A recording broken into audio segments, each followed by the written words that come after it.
Penguin Random House Audio presents You Think It, I'll Say It by Curtis Sittenfeld.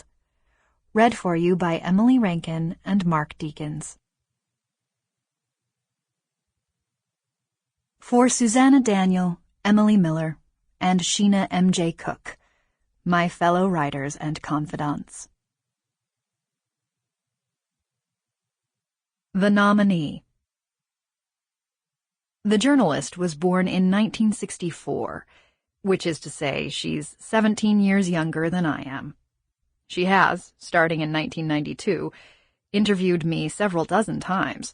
She was at the San Francisco Chronicle when I met her, then moved to the Washington Post, and for the last 8 years has been at the New York Times. And while we aren't friends, she reminds me of a neighbor or cousin.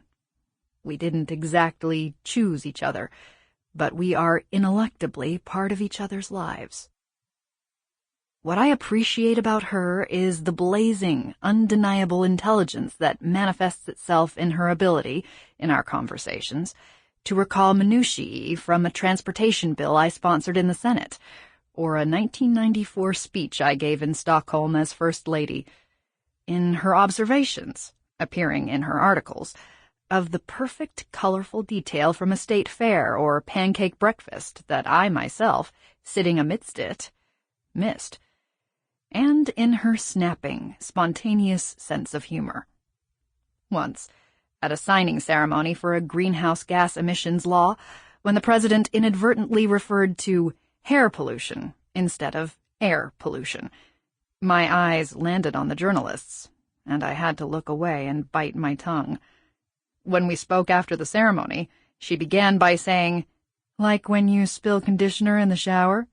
And I replied, I was actually thinking about a certain perm I got in the mid-'80s. The truth is that when she interviews me, I feel an alertness, a welcome kind of challenge that's deeply satisfying.